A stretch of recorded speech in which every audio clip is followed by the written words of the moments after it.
The first time my daughter-in-law called me a burden, she said it the way some women comment on the weather, lightly, carelessly, as if it weren't meant to cut. But it cut. At 77, you learn to pretend that words don't pierce as deeply as they do.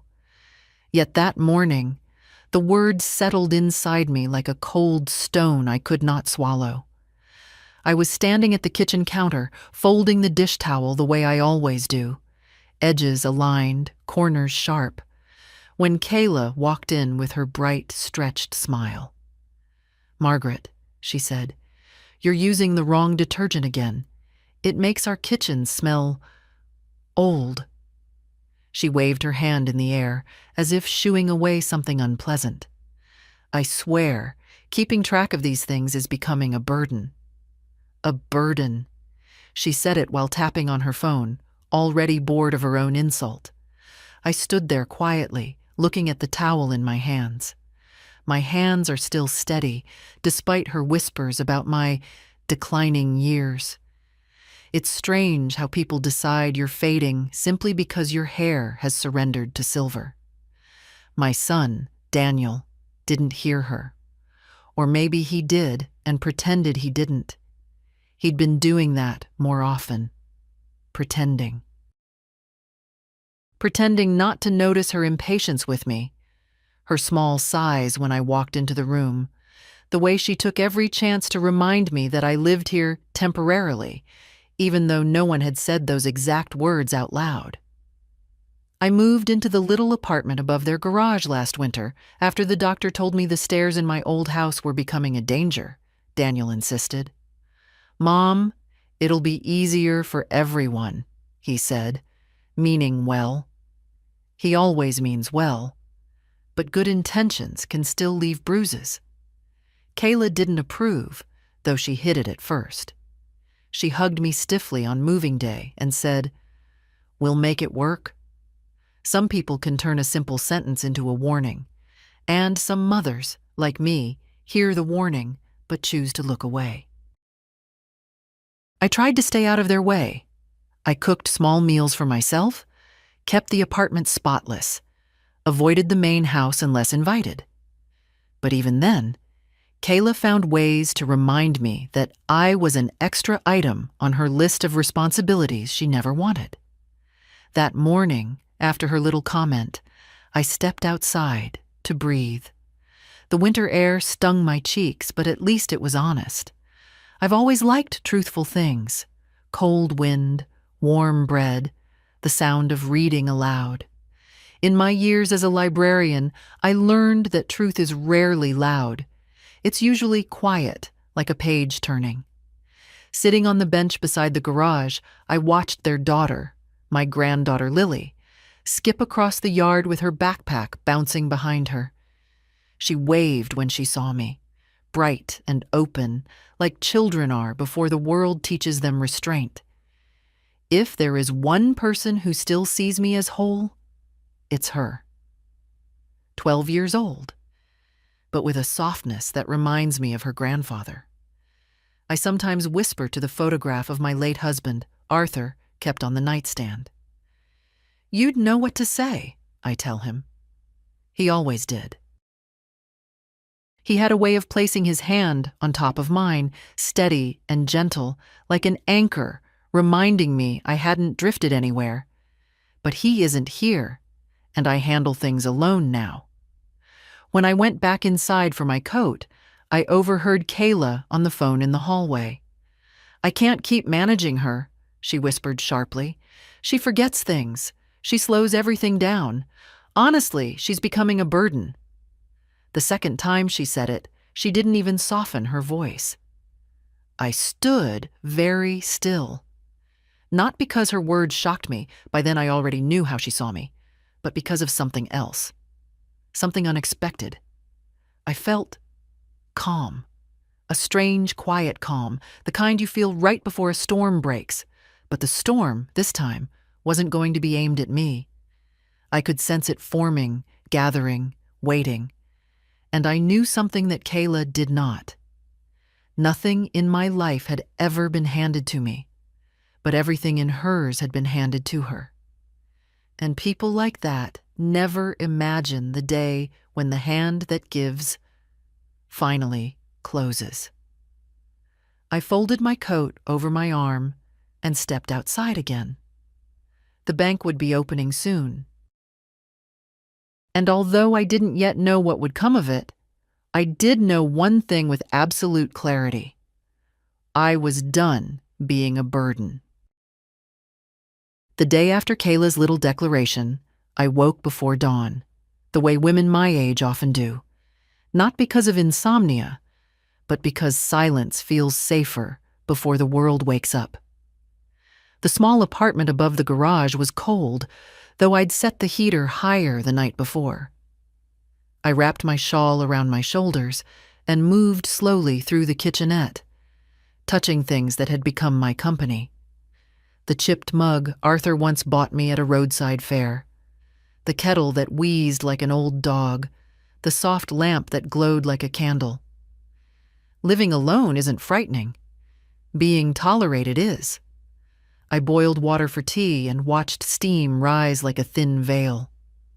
Most mornings, I imagined Arthur sitting across from me, tapping his newspaper with the tip of his finger, saying, "You're stronger than you think, Margaret." He said that most often in my 50s, when I worried about aging. I wish he could see me now. Older, yes, but far less afraid. The yard outside was still dark when I stepped onto the small steps leading down to the driveway. Frost glittered on the grass. Daniel's car was gone. He always left early. Kayla, I assumed, was still inside, probably scrolling through her phone, sighing about something trivial. She never sighed about anything meaningful. If sorrow ever visited her, it wasn't the kind that softened a person. I walked toward the mailbox, partly out of habit and partly because movement keeps the joints from stiffening. There was nothing inside but a flyer for a lawn service. I traced the edges of the paper with my thumb, thinking of how many times Daniel had promised to mow the yard for me before I moved here, and how quickly those promises faded once it was no longer my yard.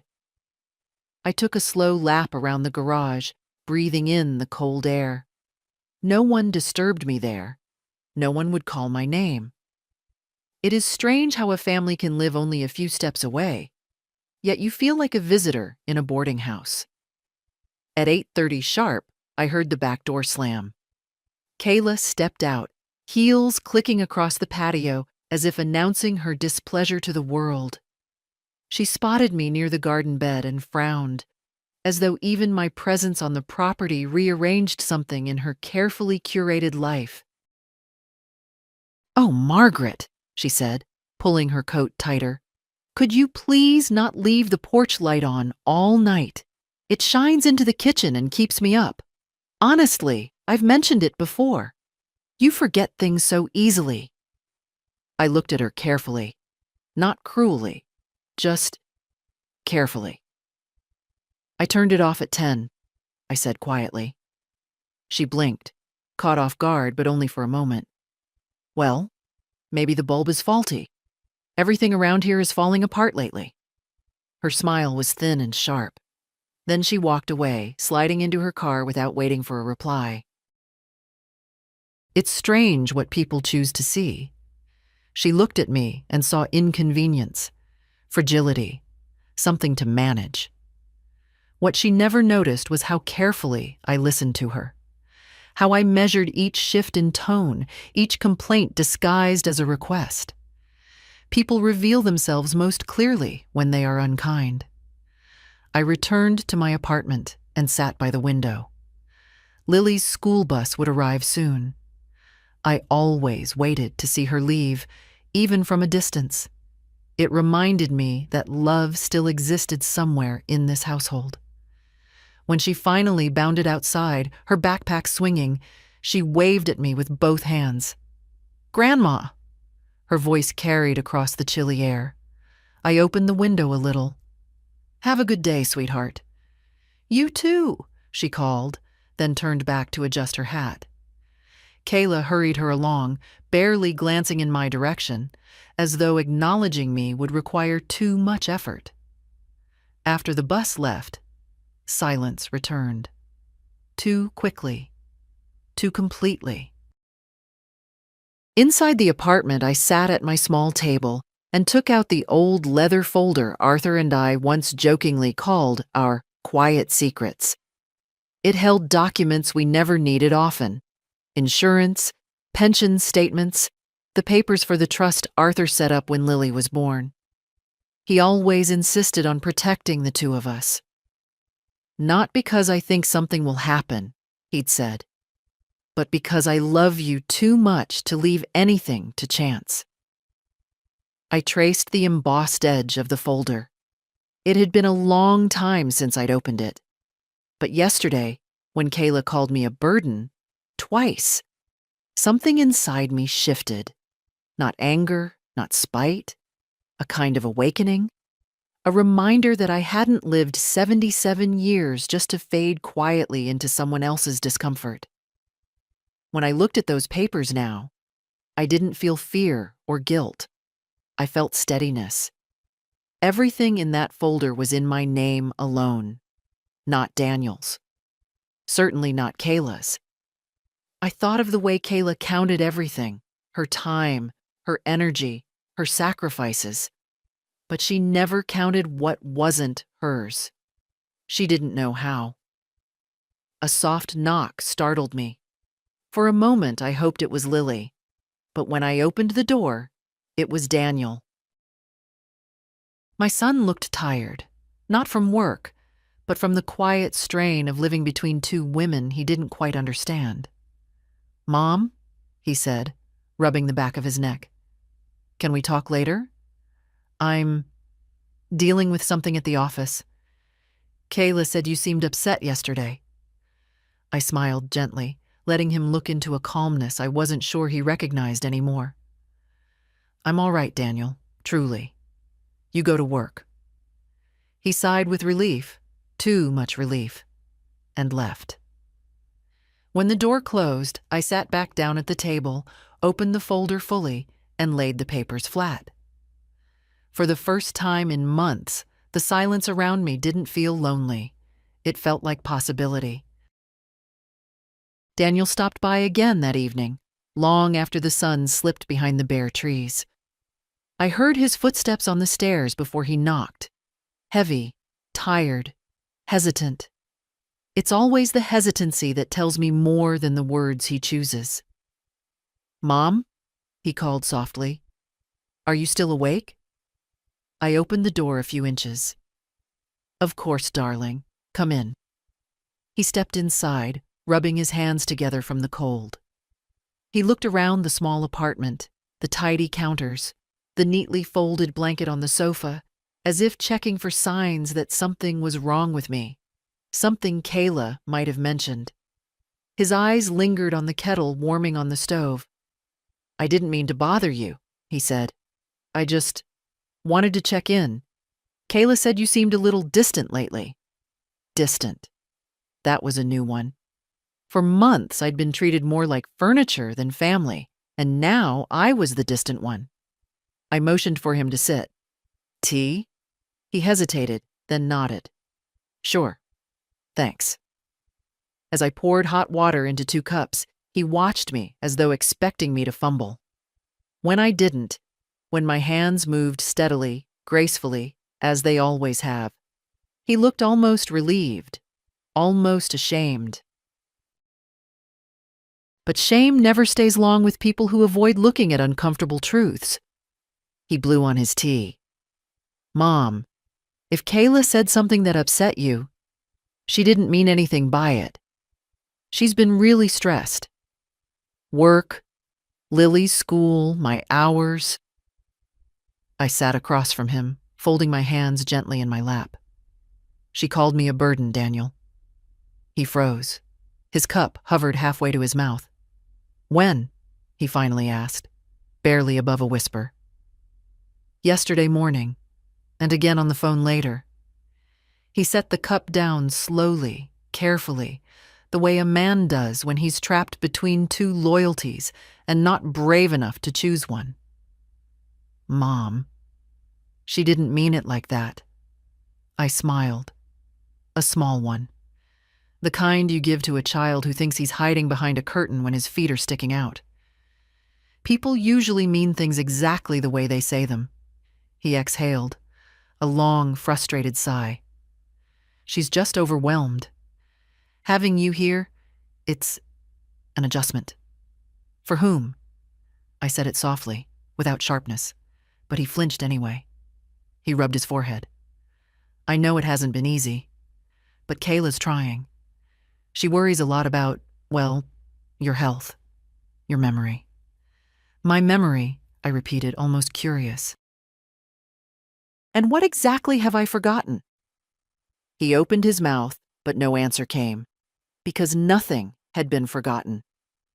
In the last month alone, I remembered Lily's school dates, the dentist appointment no one wrote on the calendar, the package on their porch before they even noticed it was stolen. If anything, I kept their household running more smoothly than they realized. I leaned back in my chair. Daniel, your wife is uncomfortable with me living here. That's fine. But what she says about me, what she believes about me, doesn't make it true. I know, he said quietly. Then after a pause, I just don't want you to feel unwanted. The word hung in the air. Unwanted. It tasted honest. Feeling unwanted, I said slowly, isn't the worst thing in the world. What hurts is when the people you love pretend not to notice you feeling it. He lowered his gaze to the floor. I'm trying, Mom. I know you are. And he was. Daniel was a good boy once, and parts of that boy still lived inside the tired man sitting before me. But Kayla's influence wrapped around him like ivy. Soft at first, then tightening. He didn't see it. Not the way I did. Men rarely see the threads that women pull around them. He cleared his throat. If you ever need anything, money, help, anything, just say so. We're here for you. The irony floated there between us, unspoken and bitter. I was the one who never asked for anything. They were the ones always needing time, favors, quiet, space, understanding, and in ways Daniel didn't even know, money. I looked at him, really looked. The lines around his eyes were deeper. The years had softened him, but not with wisdom, with exhaustion. Daniel, I said gently, I need only one thing right now. What's that? To be treated with the dignity I've earned. He lifted his eyes to mine, startled. Not angry, just startled by the firmness in my voice. My voice had always been soft, gentle. But gentleness does not erase strength. It merely hides it until the right moment. He swallowed. I can talk to Kayla. I don't want you to talk to her, I said quietly. Not yet. Then what do you want me to do? I brushed my fingers against the warm porcelain of my teacup. I want you to listen. Just listen. Everything else will make sense soon. He nodded slowly, though he didn't understand. How could he? Nothing had happened yet. He stood to leave, lingering near the door. Mom, you know we love you, right? I smiled again, another small, careful smile. I know you try. After he left, I washed the dishes one by one, savoring the simple rhythm. The apartment grew quiet again, but this time the silence wasn't empty. It was waiting. The next morning began with the sound of Kayla's voice drifting up through the open garage window. Sharp, irritated. She rarely spoke softly, only sweetly, which is different. Sweetness can hide things. Irritation rarely does. I paused halfway through slicing an apple, listening without meaning to. I'm telling you, Daniel, she snapped, your mother left the porch light on again. She denies it, but I checked at midnight. I can't live like this, constantly fixing her mistakes. Her mistakes. The phrase rolled around the kitchen like a marble searching for a place to settle. I finished cutting the apple into neat slices and arranged them on a plate, though my appetite had already wandered off. Daniel mumbled something in reply, too quiet for me to hear, but Kayla's voice rose, as it often did when she felt unchallenged. And she keeps touching things in the kitchen. That woman rearranged the spice drawer again. I can't even find the turmeric. The turmeric. Of course. A tragedy worthy of opera. I set the plate aside and washed the knife slowly, methodically. Living with unkindness requires rhythm, or it fills the entire room. I've learned to let the water run longer on mornings like these. When I stepped outside, the air was warmer than the day before. The kind of morning that pretends spring is near, even though winter still has its grip. Lily was on the back steps tying her shoelaces. She brightened when she saw me. "Grandma, I drew something for you." She dug into her backpack and pulled out a folded piece of paper. It was a sketch of me sitting in my window with a cup of tea. The lines were tender, thoughtful. Children draw what they feel, not what they see. "It's beautiful," I said, tracing the outline of my own face in her pencil strokes. "Thank you, sweetheart." Kayla emerged behind her, adjusting her scarf. She barely glanced at the drawing. "Lily, we're running late. Tell your grandmother goodbye." Lily hugged me tightly, then hurried toward the bus stop. Kayla followed, heels clicking briskly, each sound a reminder of her impatience with everyone who moved slower than she did. I walked back upstairs and thought of Arthur again, not as comfort this time, but as contrast.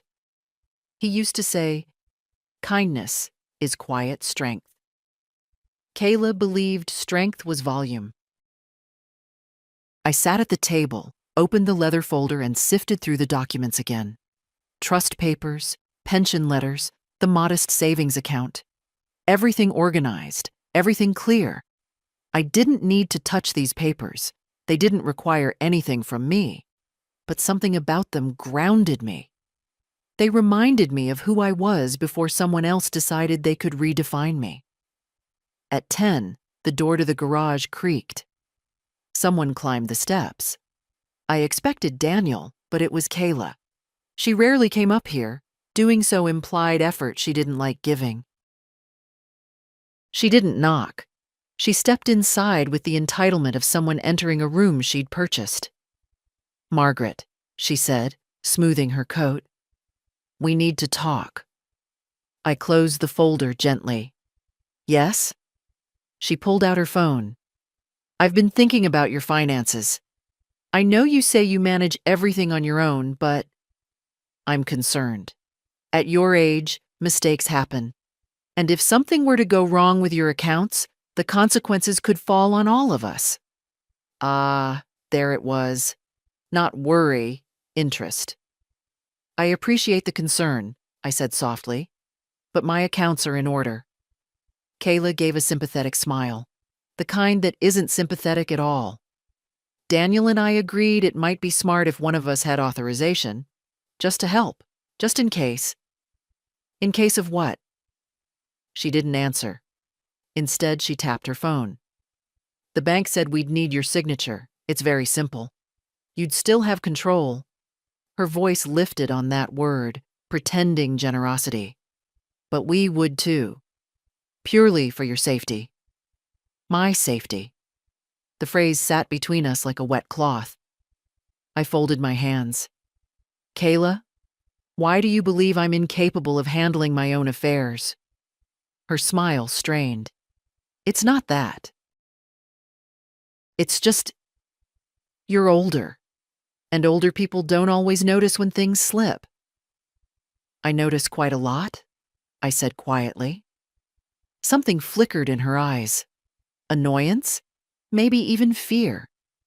She wasn't expecting resistance.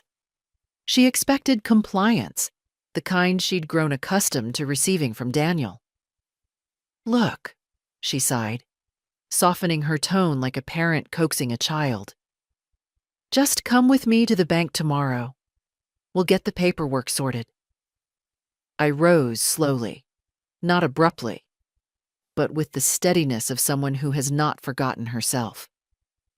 "I won't be adding anyone to my accounts." Kayla blinked. But no. The word was gentle, but it landed heavily. She wasn't used to my refusals.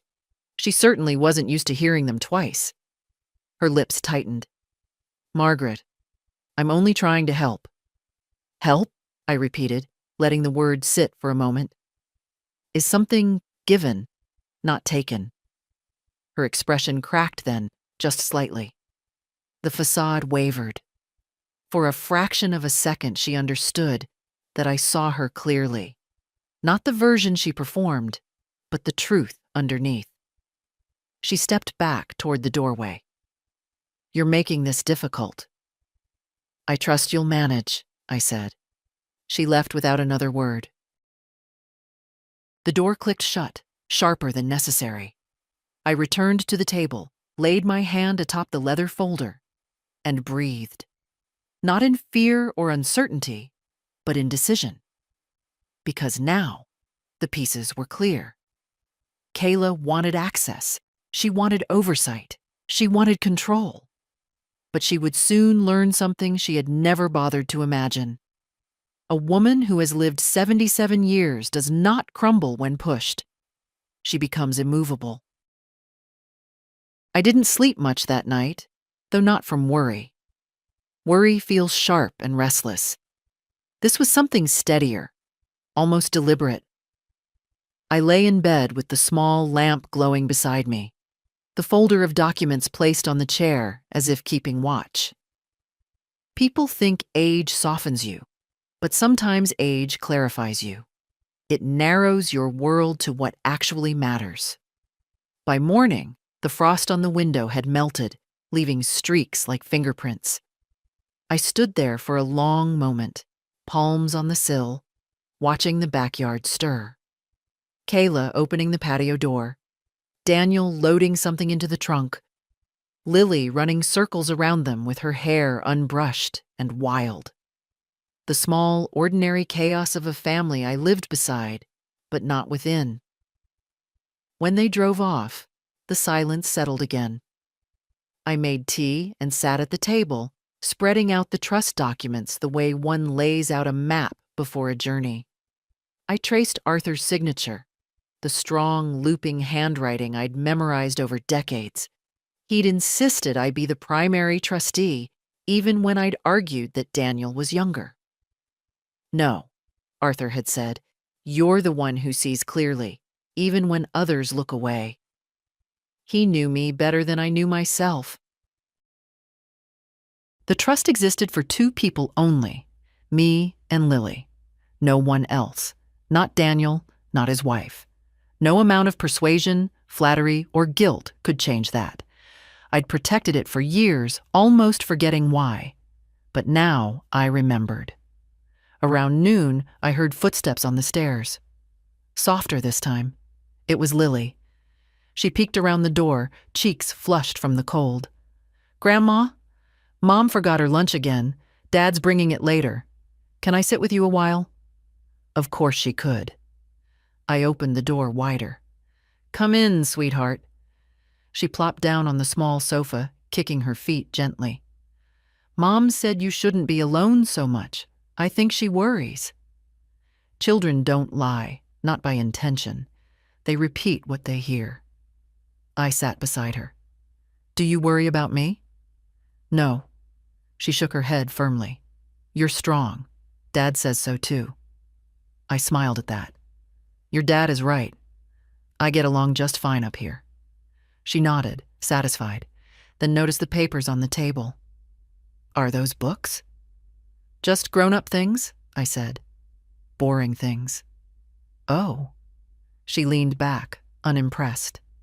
"Grandma, do people get mean when they get older?" Mom says older people get confused and frustrated. The question hit me gently, not painful, but honest. I considered my answer. People don't get mean because they grow older, I said quietly. They get mean when they lose kindness. Sometimes that happens early, sometimes late, sometimes not at all. She thought about this, then rested her head on my shoulder the way she used to when she was smaller. I like your kind. I stroked her hair. I like yours too. She stayed until Daniel came to pick her up. He waved to me from the driveway, grateful but distracted. He always seemed distracted these days, by work, by Kayla's expectations, by the constant effort of keeping peace. After they left, I returned to the documents. I added the updated pension statement, checked the balances, reviewed the clause Arthur had written, insisting that Lily receive her share upon college enrollment. Everything was intact. Everything was mine to safeguard. It was after sunset when the house lights flickered on. I heard Kayla's sharp voice downstairs before I even saw her. She burst through the door without knocking. "Margaret, we need to go over something." I didn't look up immediately. I finished writing a note in the margin, capped my pen, then folded my hands. "Yes, Kayla?" She exhaled dramatically, pacing. "I contacted the bank again today. They said if we bring you in tomorrow, we can get the co-signing sorted quickly. This is important, Margaret. You can't keep delaying." I studied her evenly. "I'm not delaying. I'm declining." Her jaw tightened. "You're being unreasonable. We're trying to protect you." "No," I said softly. "You're trying to protect access." That startled her, just enough for the truth to flash across her face. "You don't understand finances," she said suddenly, shifting tactics. "You've lived simply most of your life. There are things Daniel and I handle that you couldn't possibly keep track of." "Then it's fortunate," I said, "that my accounts have nothing to do with yours." Her lips parted slightly, caught between confusion and irritation. "What does that mean?" I closed the folder gently. "It means exactly what it sounds like." She stepped closer, lowering her voice. "Margaret, we're a family." The word lingered in the cool air of the room. "Families respect each other," I said. "Families don't take advantage. Families don't speak of one another as burdens." Color rose in her cheeks. Not shame, but anger. She wasn't accustomed to being held accountable by anyone she considered beneath her authority.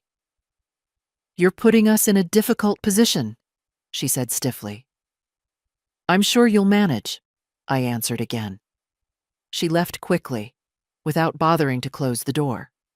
I stood and closed it myself, quietly, gently, the way one closes the cover of a book at the end of a chapter. Not the end of the story, just a shift. After she was gone, I sat again and ran my fingertips along the edge of the folder. The night outside deepened, steady, and unhurried. And in that quiet darkness, something inside me crystallized fully. Kayla wasn't asking for oversight. She was preparing for control, but she was late. Years too late. My life had already been built on foundations she could never reach. Kayla avoided me the next morning, not out of guilt. Guilt softens people. This was something else. A tightening. A recalculation. I've seen that look on women who suddenly realize the ground beneath them isn't as steady as they assumed. I stepped out onto the porch to breathe the cold air, letting it fill my lungs the way dignity fills a person who has been underestimated for too long.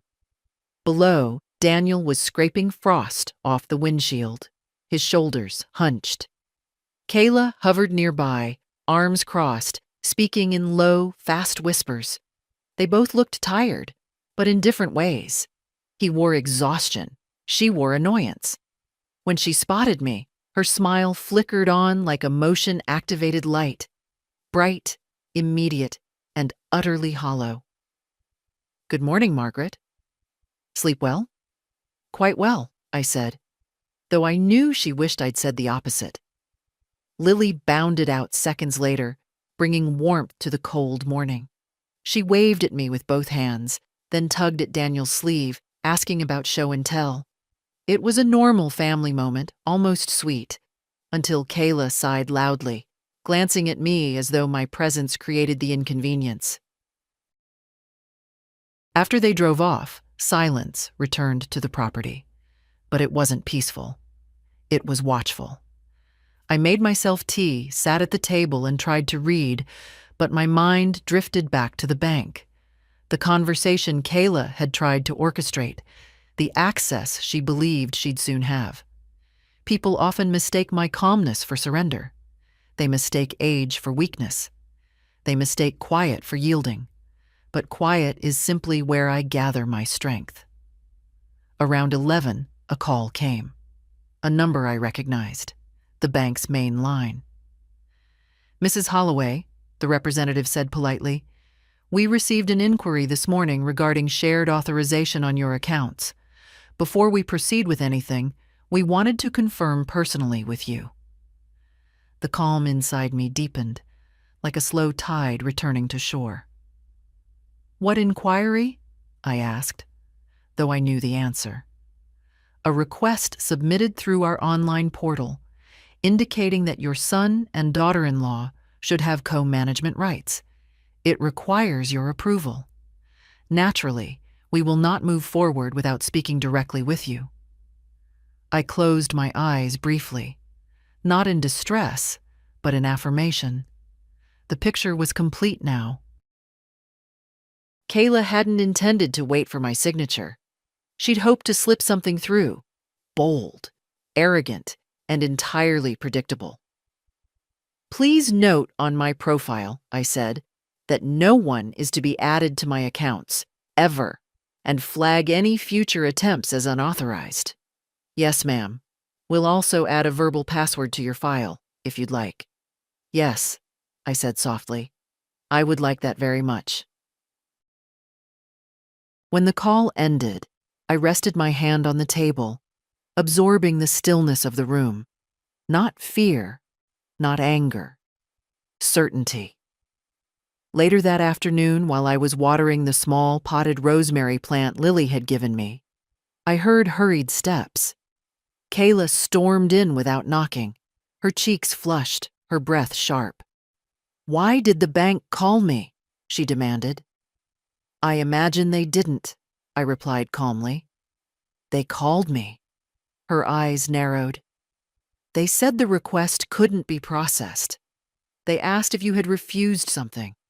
Did you?" "Yes." The words seemed to lodge in her throat. "I told them," I continued, "that no one but me has authorization on my accounts, and that any future attempts should be reported." Her lips parted, then closed, then parted again, like someone trying to respond without revealing too much emotion. "Margaret, this is ridiculous. We're trying to help you." "You're trying to manage me," I corrected. "Because you need managing." She said it louder than she meant to, and for a brief, exquisite second, she realized it. She pressed her lips together, regaining control. "That's not what I meant," she said quickly. "It's exactly what you meant." Kayla took a step closer, lowering her voice. "When older people make financial mistakes, it affects the whole family. We have responsibilities, Margaret. Mortgages, tuition, insurance. All of which," I said gently, "are your responsibilities, not mine." She stared at me then, truly stared, as though seeing me for the first time, not as the quiet, pliable presence she preferred, but as a woman who had lived long enough to outgrow intimidation. "You're making things very difficult," she whispered. "I know," I said. "It's long overdue." She left in a rush, her footsteps sharp against the stairs. I stood there alone, the rosemary still damp in my hand, and felt something shift inside me. Not triumph, not spite, a different kind of certainty. Kayla believed she could unmake me with labels, but no one has that power, not unless you hand it to them. And I was done handing things over. The next day began quietly, too quietly, the kind of quiet that tells you someone is planning something. I felt it before I saw anything, the way old sailors sense a shift in weather long before the clouds appear. I sat by the window with my tea, watching the driveway. Kayla's car was still there at 8:30, which was unusual. She normally left before Daniel. Today she paced the kitchen instead, her shadow moving behind the blinds, sharp and fast. When Daniel stepped outside, she followed him to the car, speaking in clipped, urgent tones. He looked up toward my apartment once, uncertainty written plainly on his face. Then he kissed her cheek, got in the car, and drove off. Kayla didn't leave. That alone told me the day would not pass quietly. At 10:15, the phone on my small table rang. The bank. Again. "Mrs. Holloway," the representative said, "we've received a second attempt to add additional authorized users to your accounts. We're calling to verify that this request is still unauthorized."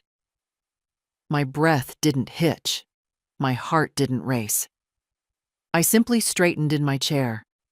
"Yes," I said. "Unauthorized and unacceptable.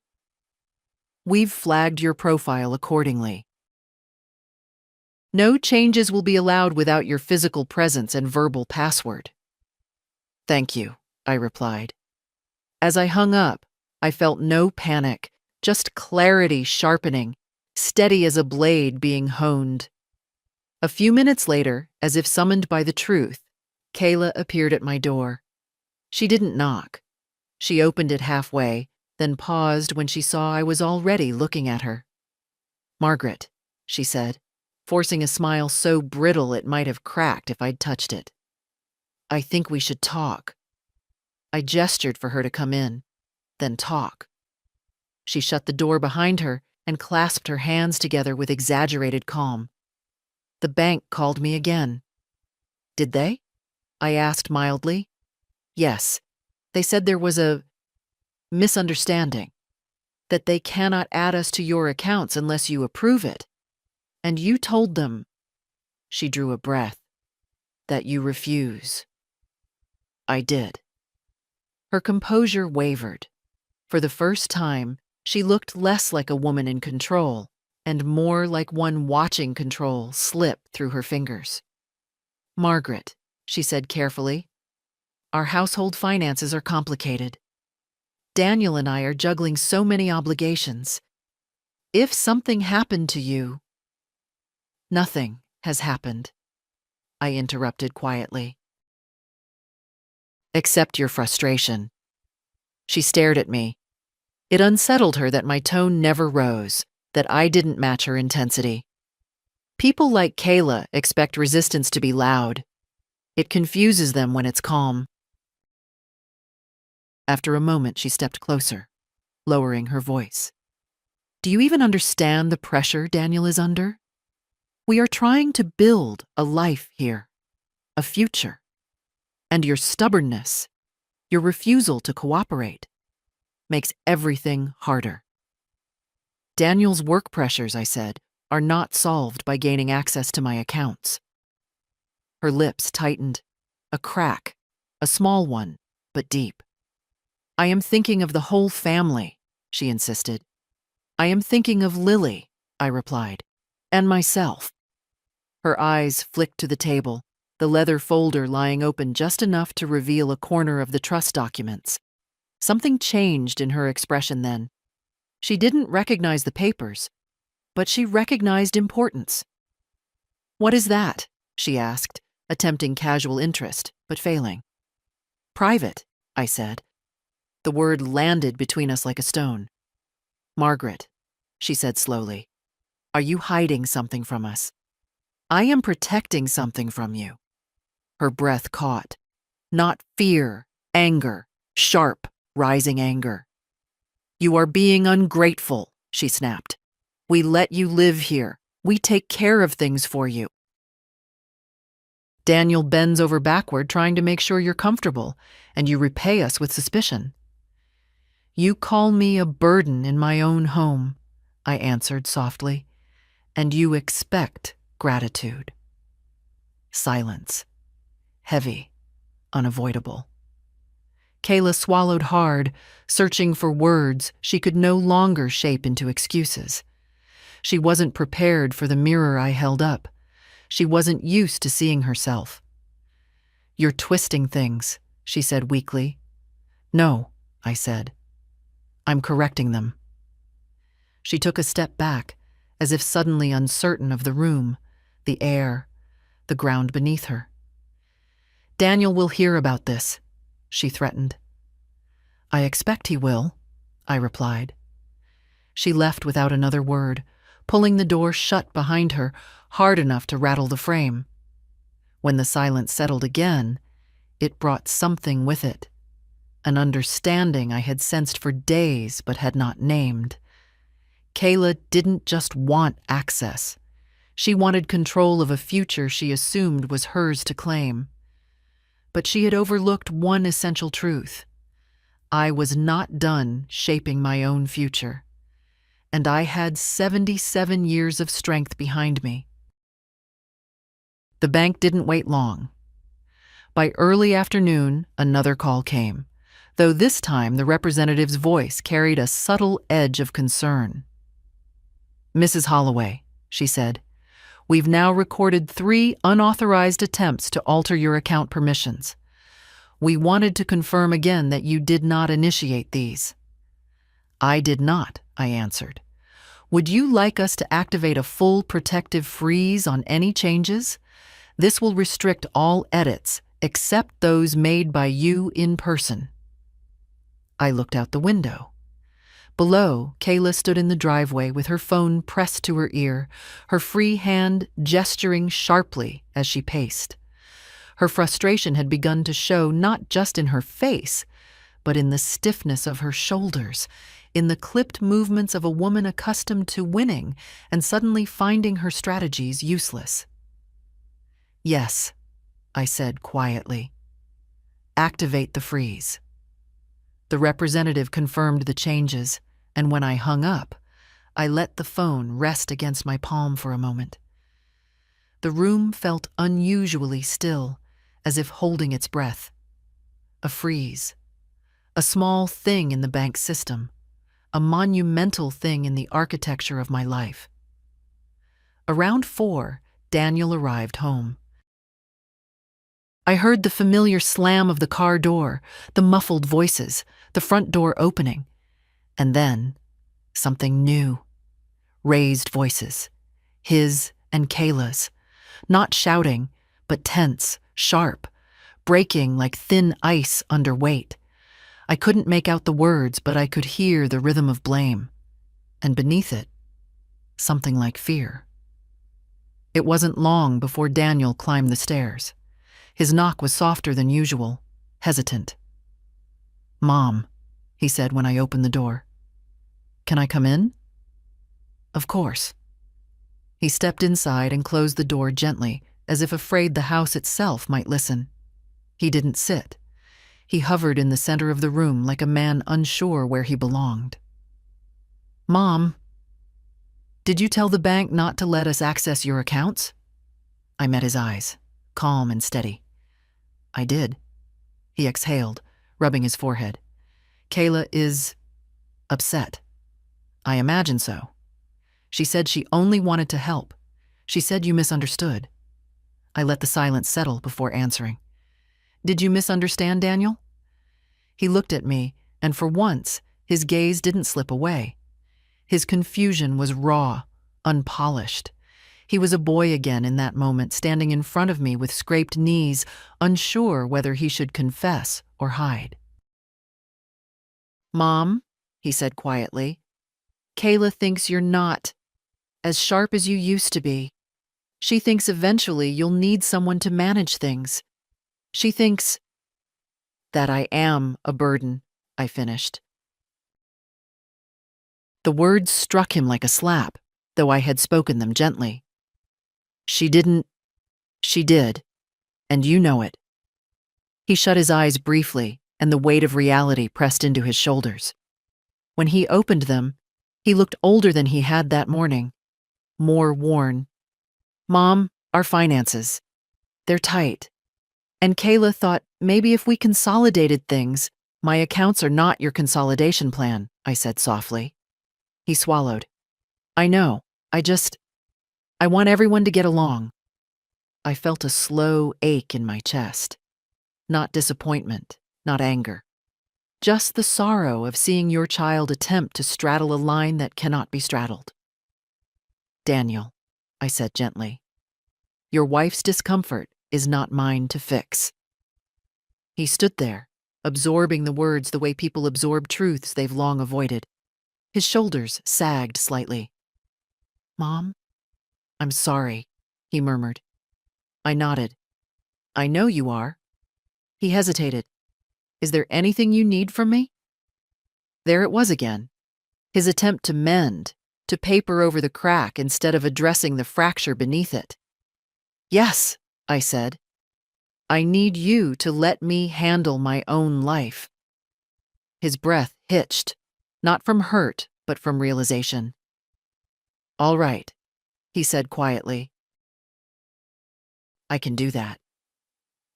We stood together in the soft light of the late afternoon, neither of us moving, neither of us filling the silence with false comforts. He finally left, heading downstairs slowly, as though gravity had changed. A few minutes later, I heard Kayla's voice, sharp and incredulous. "She refused? Again?" Daniel answered, but I couldn't hear his words. Only the shift in Kayla's tone, a rising panic disguised as outrage. Something had changed. She could feel it. She just didn't understand it yet. I returned to my table, opened the leather folder, and reviewed the trust documents once more. My fingers moved steadily, my mind clear. Kayla believed she had cornered me. She didn't realize she'd merely pushed me into remembering who I have always been, a woman who bends when she chooses and stands when she must. By the next morning, the tension in the house didn't just linger, it thickened. It settled into the walls, into the air between steps, into the way Kayla shut the cupboards a little too hard, and the way Daniel chose silence instead of smoothing her edges. Some families shout, others sharpen their quiet. We were the second kind. I kept to my apartment, watering the rosemary, dusting the small bookshelf, doing ordinary things with deliberate calm. But ordinary things feel different when you know the ground beneath everyone else is starting to crack. Around 9, I heard it. Kayla on the phone again. Her voice carried through the garage, sharp and frantic. "I don't understand why it's frozen. They won't give me information. They won't even confirm balances." Her footsteps paced. "No, they said only Margaret can authorize changes." "Yes, I tried that already. I told you. It didn't work." She paused, then lowered her voice, though not enough. "No, Daniel doesn't know everything yet. He's too soft on her. If he'd handled it earlier..." She stopped, realizing, too late, that her words had traveled upward. I returned to my chair, sitting down with the slow grace of someone who has no reason to rush. My calm wasn't feigned. Calm born from truth is unbreakable. A few minutes later, she came storming up the stairs. No knock. She pushed the door open so sharply it hit the wall. "Did you freeze our accounts?" she demanded. I looked up from my teacup. "Your accounts? No." "Don't play games with me," she snapped. "The bank said..." I froze my accounts, I corrected gently. If your financial plans depended on accessing them, that is not my doing. She stared, momentarily stunned by the precision of the truth. You had no right, she finally said, her voice trembling with fury. I have every right, I replied. They are my accounts. You're destabilizing things. Daniel and I have bills, obligations. Obligations, I said softly, that have nothing to do with me. Her expression twisted, desperation inching in. The kind of desperation that comes when a door expected to open has been locked for good. You don't understand, she said. We're behind on several payments. Things have been difficult. And you intended, I said quietly, to use my accounts to correct your difficulties. She didn't answer. She didn't have to. Silence betrays the truth more honestly than speech. She took a step forward, her voice tightening. Margaret, you should want to help your family. My family, I said, includes Lily, and myself, and Daniel, though not in the way you imagine. You're punishing us, she spit out. No, I am protecting myself. She opened her mouth, closed it, then opened it again, hunting for an argument sharp enough to pierce me. But she found none. Not because she lacked weaponry, but because mine was stronger. I knew the truth. She knew I knew it, and she hated that knowledge more than she hated me. When Daniel finds out what you've done, she threatened, he'll take Lily and we'll move. You'll be alone again. Is that what you want? I didn't flinch. Threats only work on those who believe they have something to lose. I don't fear solitude, I said. I fear allowing myself to be diminished. For the first time, she stepped back, not out of respect, but out of realization. She understood something finally. The woman she had been trying to manipulate was not breaking. Kayla's breathing faltered. You've made things impossible. No, I said. You just assumed they were yours to control. She left without another word, slamming the door so hard it shuddered. Her steps pounded down the stairs, then across the driveway. I could hear her calling Daniel, her voice frantic, unraveling. I sat there in the settling quiet, letting the stillness fill all the corners she had disturbed. And then, unexpectedly, my phone buzzed. A text from Lily. Grandma, can I come see you after school? I miss you. A small, simple message. But it landed deep in my chest, more powerful than any bank freeze or confrontation. Because while Kayla clawed for control, Lily reached for connection. And in the end, that was the difference. One wanted access to what I had. The other wanted access to me. Daniel came home earlier than usual that evening. I knew it the moment his car turned into the driveway. His driving always changed when he was upset. Slower, heavier, as though the weight of his thoughts pressed down on the steering wheel. From my window, I watched him sit in the car for nearly a full minute before stepping out. Kayla stood at the door waiting for him, arms folded tightly across her chest. They walked inside together, but not side by side. She walked ahead. He followed. That alone told me how the conversation would go. For nearly an hour, the muffled hum of their argument floated upward through the floor. No words, just tones. Kayla's sharp, Daniel's weary, both tangled in the same knot they'd been tightening for weeks. Eventually, the house fell quiet again. The kind of quiet that follows exhaustion, not resolution.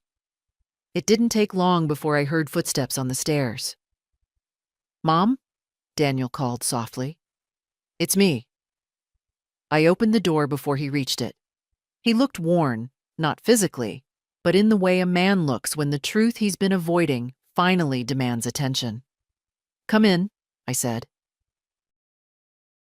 He stepped inside and closed the door gently, as if afraid a loud noise would shatter what little stability remained. He didn't sit. He paced once, then stopped. "Mom," he began, "Kayla told me what happened with the bank. I assumed she would." He hesitated, then exhaled. "She said you froze the accounts. She said you did it to punish her." I met his eyes. "And what do you think?" He sank into the chair across from me, elbows on his knees. "I think—" He rubbed his face. "I don't know what to think. Everything feels like it's spinning." I let him sit in the silence a moment. It's the only place a person can sort themselves. Finally, he lifted his head. "Mom, why didn't you tell me she was asking for access? Why didn't you come to me first?"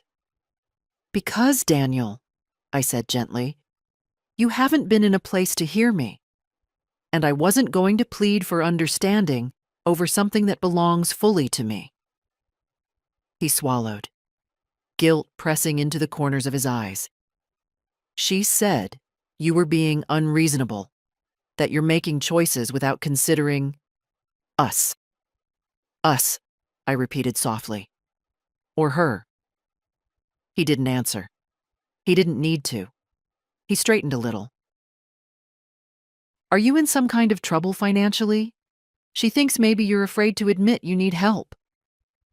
"I am not in trouble," I said softly. "And I am not afraid." He paused again, processing, trying to fit this version of me into the one Kayla had drawn for him, but the shapes didn't match. "Mom, she's scared," he said finally. "She's scared we won't be able to keep up with everything. She thought if you allowed it, just temporary access, we could stabilize things." "And losing control of my accounts was the solution?" "No," he admitted quietly. "But that's how she framed it." He leaned back, tired. "I'm sorry I didn't see it sooner." "You've been pulled in too many directions," I said. "People don't see clearly when they're busy trying to keep peace." He gave a broken laugh. "I can't seem to keep peace with anyone lately." "That's because peace doesn't come from pretending nothing is wrong," I said. "It comes from choosing what is right." He sat with that. Really sat with it. Then slowly he spoke the words I'd been waiting for. Not because they changed anything, but because they acknowledged the truth. "Mom, did Kayla call you a burden?" There was no accusation in his voice, only a quiet ache. "Yes," I said. He closed his eyes, exhaling through his nose. "The truth always hurts more when it is simple." "I didn't know," he whispered. "I swear I didn't know." "I know," I said gently. He looked up then, and for the first time in a long while, I saw my son, my real son, unfiltered by someone else's expectations. "What do you want me to do?" he asked. "You don't need to do anything," I said. "You need to see. And you need to stand where your conscience tells you to stand." He nodded slowly. "And the accounts?" "Will remain as they are," I said. "My life is not a backup plan for your household." He accepted that with a soft breath. Not resistance, not resentment. Acceptance. He stood, came around the table, and placed a hand on my shoulder. "I'll talk to her again," he said. "You can," I replied. "But don't expect her to understand. Not yet." He hesitated. "Should I be worried?" "For yourself?" I asked. "Maybe. For me? No." When he left, the door closed quietly behind him, and in that gentle click, I heard something shift. Not the end of conflict, but the beginning of clarity. Kayla was losing control. Daniel was waking up.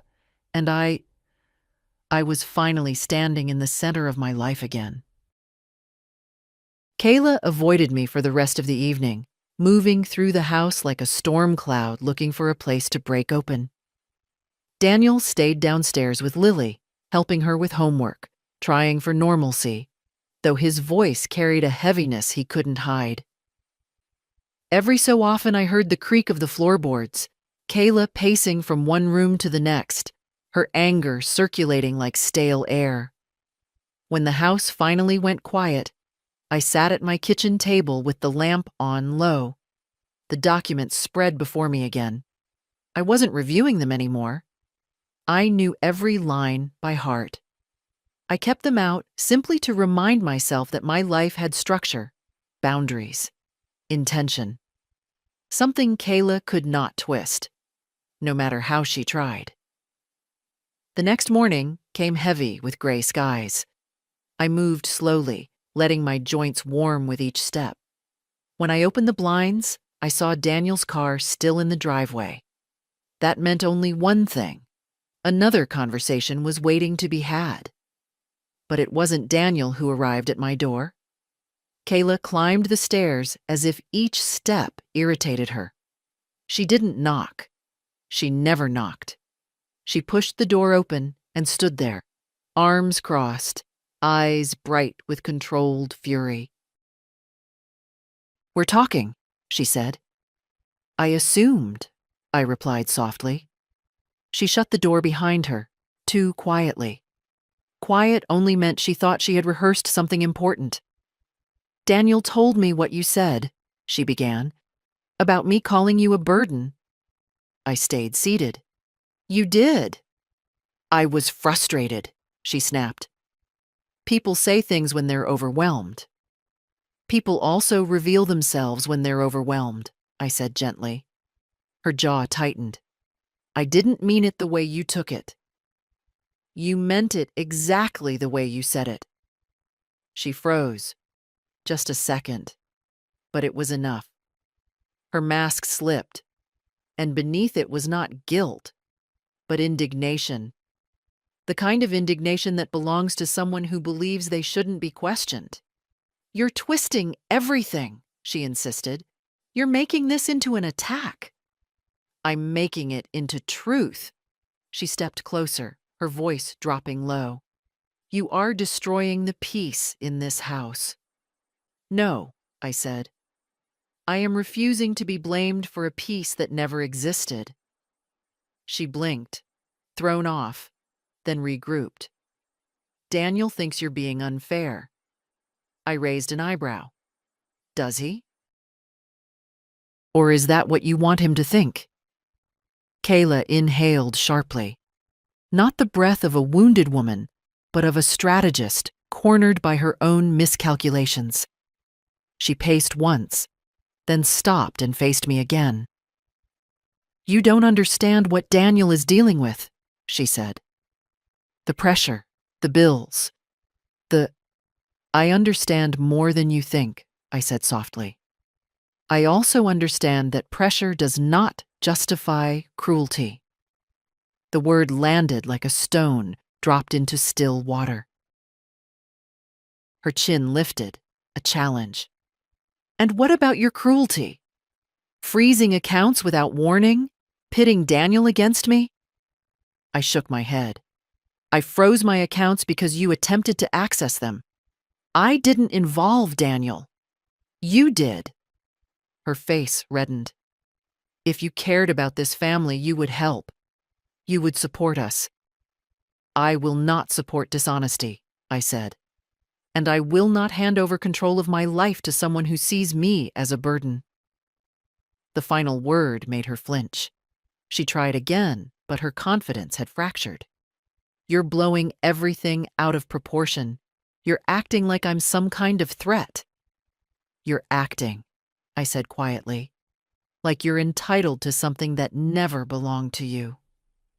She stared at me then, really stared, and what flickered in her eyes was not anger this time, but something far more telling. Recognition. She finally saw the truth she had overlooked. I was not afraid of her. Not of her opinions, her insults, her demands, or her threats. Not anymore. "You think you can win this," she whispered. "This isn't a contest. I replied. It's my life. Her breath trembled with frustration. You're making a mistake. A big one. I've made mistakes before, I said, but protecting myself is not one of them. Kayla backed toward the door slowly, as if unsure whether leaving would make her look defeated. And in that hesitation, that single, suspended second, I realized something profound. Kayla had never feared losing access to my money. She feared losing control of the narrative. She feared Daniel seeing her clearly. She feared Lily seeing her clearly. She feared me refusing to be quiet. She feared the truth. She opened the door but paused, gripping the handle tightly. You're going to regret this, she said, her voice low, almost shaking. I felt no sting, only clarity. Kayla, I said softly, I regret only that I let it go this far. She left then, quickly, sharply, as if escape were the only strategy she had left. The room settled behind her. The air calmed. And for the first time in weeks, I felt the balance shift entirely into place. Not in my favor, but in my name. Lily arrived just after school, her backpack bouncing with each step.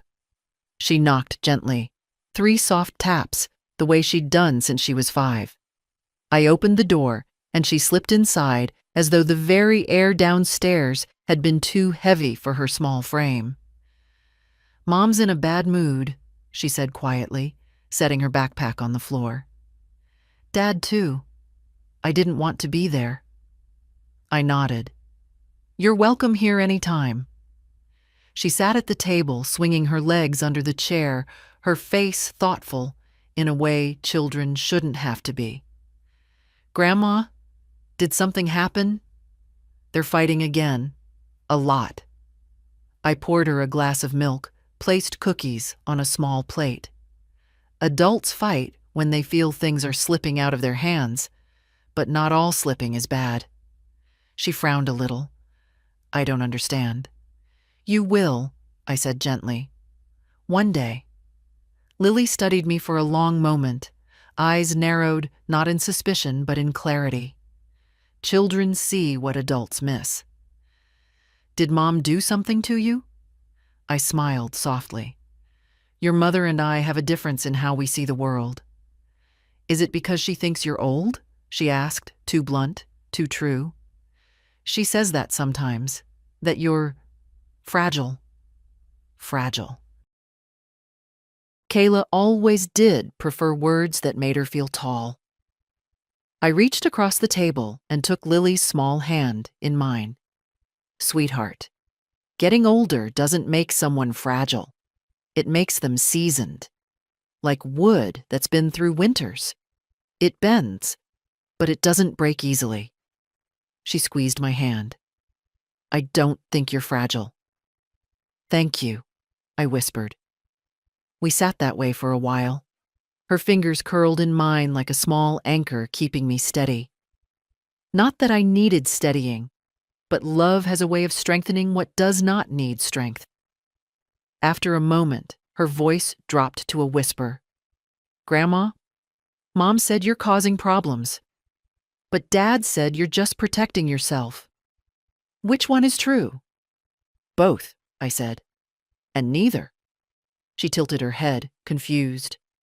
People say things, I continued, based on how they feel about themselves, not always based on what's real. Your mother feels threatened. Your father feels torn. And I paused, choosing my words with care. I feel ready. For what? She asked. To stop being pushed around. Something lit in her eyes then. Not excitement, not fear, but recognition. Perhaps she saw a piece of herself in that sentence. Perhaps she saw a future version of herself learning the same lesson. Grandma, she whispered, are you going to move away? The question pierced me in a place I didn't expect. No, I said softly. Not unless I choose to, but no one will force me anywhere. She relaxed visibly, the relief settling into her shoulders. There was a knock at the bottom of the stairs then. Daniel. Lily, are you up there? She looked at me, silently asking permission. Go on, I said. But she didn't leave right away. She stood, wrapped her arms around my waist, and pressed her cheek against me. I love you, she murmured.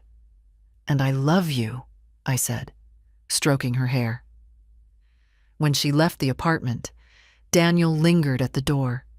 His expression was different today, less worn, more watchful, as if he was finally beginning to see the shape of things instead of their shadows. How are you holding up? He asked. Quite well, I said. Lily is a balm. He nodded. She told me she feels safer up here with you. I'm glad, I replied. He hesitated, then looked me in the eye. Mom, I think Kayla is afraid. I know. And I think, he continued, choosing his words carefully, that she's losing her grip on things she was sure she controlled. She is. He absorbed that, exhaling slowly. I'm not sure what to do. You aren't required to do anything yet, I said gently. Just see the truth. The rest comes after. He nodded again, slower this time, like a man beginning to wake from a long, uneasy sleep. Before he left, he glanced at the leather folder on my table. Mom, is there something you haven't told me? About your finances? There is, I said honestly. But I will tell you when the time is right. A flicker of trust moved across his face. Thin, but real. All right, he said softly. He descended the stairs, his footsteps steady, not heavy. Something in him had shifted, slightly, but enough. Enough that the balance in this house tilted again, almost imperceptibly. I closed the door and stood a moment in the quiet. The air felt clearer, lighter. Not because conflict had eased, but because truth had started to breathe. And truth, once given room, expands. The next morning arrived with a thin, pale sunlight that barely touched the yard. I moved slowly through the apartment, opening the blinds one by one, letting the light fall across the small table, the carefully stacked documents, the rosemary plant leaning toward the window. Everything looked exactly as it had yesterday, yet nothing felt the same. Kayla did not appear. Not in the driveway, not in the kitchen, not pacing the walkway with her usual morning irritation. The house felt divided, two halves of a cracked shell barely holding together. Daniel moved quietly. I heard him making Lily's breakfast himself, something he hadn't done in years. Their voices were softer without Kayla's sharpness slicing through them. Around 10, I phoned the attorney Arthur and I had used decades ago, an old colleague of his, now mostly retired, but still sharp as a tack. Margaret, he said, after recognizing my voice, you sound well. I am well, I replied, but I need to update some documents. There was no surprise in his tone. The trust? Yes. And your personal directives? Yes, I said again. Come tomorrow, he told me. It's time, I think. Time. The word rested gently in my ear, neither heavy nor urgent, simply true. After the call, I took out a fresh envelope and began sorting the papers I would bring. I wrote Lily's name on a small note and tucked it into the trust binder. It wasn't time to give it to her yet, but I wanted the reminder. Children don't need money. They need protection. And someday, she would understand the difference. A soft knock sounded at the door. Daniel. He stepped in, hands in his pockets, eyes tired but clearer than I had seen in a long while. Mom, he said, I wanted to check on you. I'm fine, I said. Sit down. He sat, glancing at the documents spread neatly across the table. Are you preparing something? Yes. He hesitated. Should I be worried? No, I answered. But Kayla might be. His eyebrows lifted slightly. A small shift, but meaningful. Is this about the accounts or something more? Both, I said. It's about boundaries and about making sure the future follows the truth, not fear, not convenience. He leaned back, exhaling slowly. I think I understand more than I did before. And what do you understand? I asked. That you're not helpless, he said. And you're not confused. Kayla built a story in her head, and I let her. That's honest, I said softly. Honesty is the beginning. He rubbed his hands together. Is there anything you want me to do? Yes, I answered. Stop choosing silence just to keep peace. It only breeds more chaos. He nodded, eyes lowered, absorbing that truth like a stone settling into place. I'll try. That's all you can do, I said. When he stood to leave, he paused at the door. Mom, I'm sorry for not seeing sooner. You're seeing now, I replied. After he'd gone, I gathered the papers into a neat stack. The final pages slipped into place with a soft whisper, like closure, or maybe like a beginning.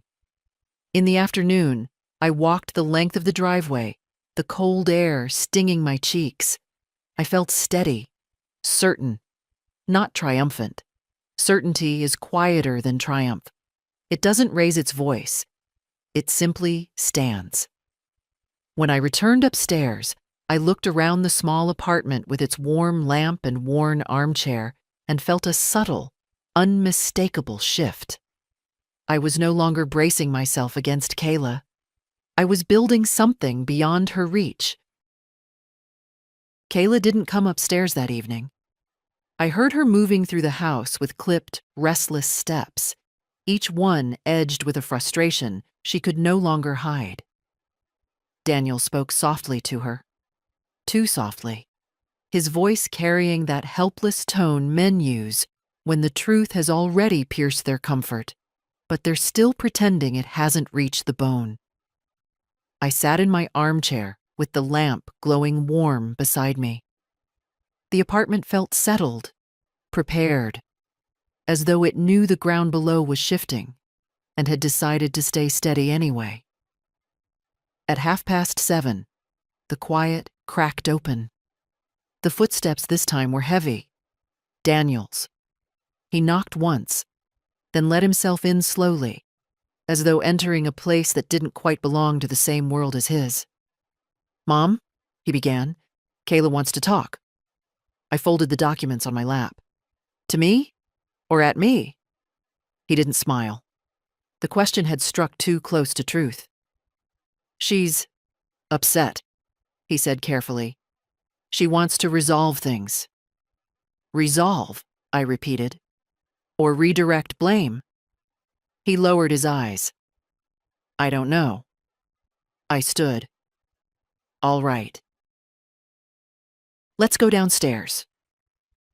When we stepped into the living room, Kayla stood by the fireplace, arms folded so tightly they could have been stitched that way. Her expression was measured, controlled in the way people look when they're desperate not to appear desperate. Margaret, she began, we need to clear the air. I nodded. Go ahead. She inhaled sharply. I think things have gotten out of hand. Miscommunications, tension. I want us to be a family. A family, I echoed softly, but only on your terms. She flinched, then smoothed her expression. I never meant to make you feel unwanted, but you've created financial instability by refusing to cooperate. Instability you caused, I said calmly, by attempting unauthorized access. Daniel closed his eyes briefly. Kayla noticed and stiffened. You're twisting everything, she hissed. I was trying to help. You were trying to gain control, I answered. Her voice rose, barely, but enough to tremble. I needed access because Daniel and I are drowning financially. And you, I held up a quiet hand. You needed access, I said, because you assumed my resources existed to patch the holes in your life. But they do not. Her face reddened. We are your family. I shook my head gently. My family is whoever treats me with respect. Love is behavior, Kayla, not biology. Silence stretched across the room. Something inside her cracked then, not open, but sideways. A loss of balance, a loss of certainty. You're punishing us, she whispered hoarsely. You want to embarrass me. No, I said. I want to protect myself and my granddaughter. Her eyes widened. Fear this time, not anger. Real fear. What does Lily have to do with this? Everything, I said simply. Her future depends on what I safeguard now. Daniel stepped closer. Mom, what are you saying? That I will not allow greed or disrespect to touch what Arthur left for his granddaughter, I said quietly. And I will not let myself be pushed into someone else's desperation. Kayla's breath hitched. Are you cutting us out? No, I said. You cut yourselves out when you chose manipulation over honesty. She staggered back a step, as if the air had shifted under her feet. Daniel looked between us, realizing the truth had already rooted itself too deeply to be undone. Kayla swallowed hard. And what now? Now, I said. You live with the boundaries you helped create. I turned toward the stairs. Behind me, the silence didn't break. It hardened. Because in that moment, Kayla finally understood something she had never allowed herself to believe. I wasn't under her authority. I wasn't under her mercy. And I wasn't going to be small for her comfort. Not anymore. The next morning, the house felt hollow in a way that had nothing to do with silence. It felt like a place where something had finally been acknowledged. Something long denied, long pushed aside. Truth has weight, even when spoken softly. It settles. I dressed slowly, choosing a warm sweater and the old coat Arthur always said made me look capable. I smiled at the memory. Capability is a quiet thing. People underestimate it until they feel its edges. Daniel knocked gently at 9. When I opened the door, his eyes moved over my coat, the folder in my hand. Going somewhere? He asked. Yes, I said. To the attorney's office. He hesitated, then spoke carefully. Do you want me to come with you? No, I said. But thank you. He nodded. Lily asked if she could see you tonight. She can, I said. Always. His shoulders softened.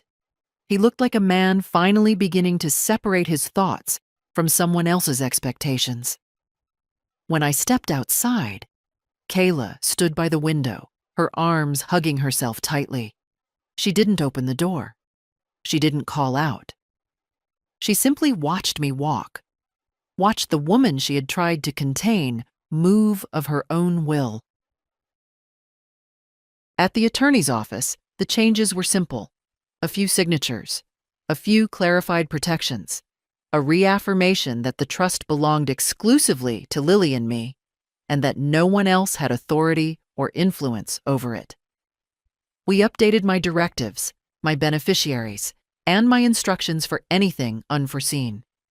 Everything remained mine, and Lily's. Nothing required Kayla. Nothing depended on Daniel. No one could touch what Arthur and I had built with our honest lives. When I left the office, the air felt crisp, almost kind. I walked slowly to the bus stop, enjoying the simple rhythm of my steps. Age had narrowed my pace, but not my direction. By the time I returned home, the house was quiet again. Daniel's car was gone. Lily's bike leaned against the garage. Kayla waited on the porch, her hands twisting together. Not angry now, not victorious, just shaken. Margaret, she said as I approached. I don't know what you did today. I didn't hide anything, I replied. I protected what was mine. She swallowed. Are you cutting us out of everything? No, I said. I am cutting you out of my fear. She blinked rapidly, as though the sentence struck a place she didn't want touched. You hate me, she whispered. I don't, I said softly. But I won't let you define me. Her chin trembled. I didn't think you'd fight back. I didn't fight, I said. I stood. And sometimes standing is all that's needed. I walked past her, up the stairs to my apartment. The lamp glowed warmly inside, exactly as I'd left it. The rosemary plant leaned toward the window, reaching for the thin winter sun. I set the folder on the table and sat down slowly, letting the chair hold me, letting the quiet settle again. Later that evening, Lily came up carrying a small sketch she'd drawn. She climbed into my lap the way she used to when she was smaller, resting her head against my chest. Her presence was a balm, pure, uncomplicated. Grandma, she whispered, are things going to be okay?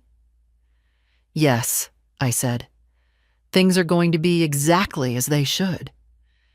She relaxed then, completely, trusting my voice more than the tension floating downstairs. She didn't know the changes I made, but she felt the shift. Children always do. When she fell asleep against me, I held her a little tighter, not from fear of losing anything, but from gratitude for what I had reclaimed. My dignity, my peace, my name. A woman does not need to shout to reclaim her life. Sometimes she only needs to stop apologizing for living it. And I, at 77, had finally stopped. If this story stirred something in you, leave a comment. Your thoughts matter more than you know.